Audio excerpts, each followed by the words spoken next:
আসসালামু আলাইকুম। আমাগো রান্নাঘরের আজকের রেসিপি চিতই পিঠা। এটা চালের গুঁড়ো দিয়ে বানাবো এবং গ্যাসের চুলায় বানিয়ে দেখাবো। অনেক সময় অনেকের গ্যাসের চুলায় পারফেক্ট চিতই পিঠাটা হয় না। তো আজকের এই রেসিপি দেখলে আশা করছি এই সমস্যাটা আর থাকবে না। তো এখানে আমি চালের গুঁড়ো নিয়ে নেব 4 কাপ।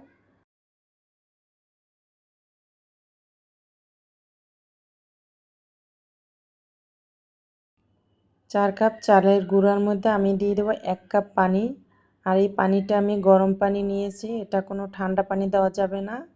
তারপরে পানি আর চালের গুঁড়াটা ভালোভাবে একটু মিশিয়ে নিব। এখন মিশানো হয়ে গেলে 30 মিনিটের জন্য আমি রেখে দিব।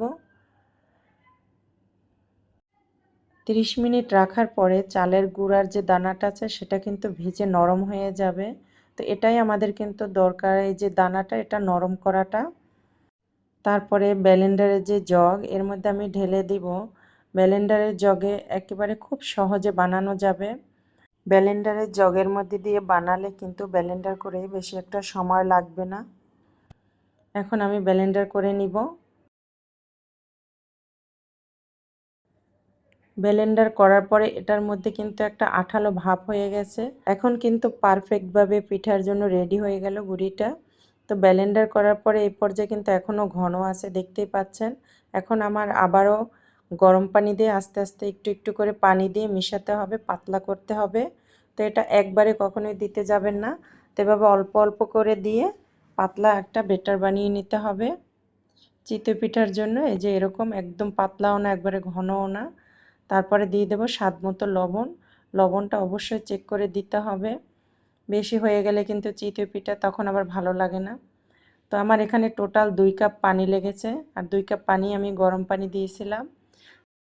তারপরে লোহার একটা কড়াইতে আমি সামান্য একটু তেল দিয়ে ব্রাশ করে নিলাম। এরপর ঢাকনাটা দিয়ে ঢাকনা সহ সব গরম করে নিব। যখন কড়াইটা ভালোভাবে গরম হয়ে যাবে তখন আমি একটা মেজারমেন্ট কাপ দিয়ে পিঠাগুলি দিয়ে দেবো। তারপর ঢাকনা দিয়ে 2 থেকে 2.5 মিনিট সময় আমি অপেক্ষা করব।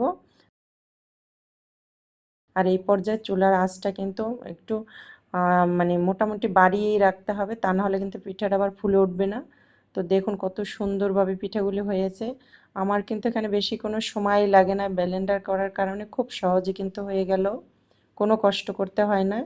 তো দেখুন এখানে নিচে কখনো পোড়া লাগবে না এইভাবে করে বানালে। আবারও আমি একটা পিঠা বানিয়ে দেখাবো, এটা খুবই সহজ বানানো।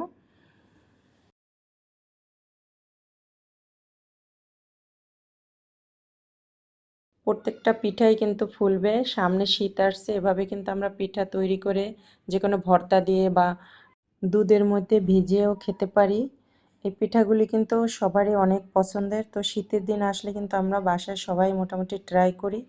তো এইভাবে যদি পিঠাগুলি বানানো যায় তাহলে কিন্তু কোনো কষ্ট হবে না, খুব ইজিভাবে আমি দেখালাম। তো পিঠা দেখুন কত সুন্দর নরম হয়েছে আর ভিতরে কিন্তু অনেক ছিদ্র হয়েছে। আজকের রেসিপি আমি এখানেই শেষ করব, আবারও নতুন কোনো রেসিপি নিয়ে আপনাদের মাঝে চলে আসব। আসসালামু আলাইকুম, সবাই ভালো থাকবেন।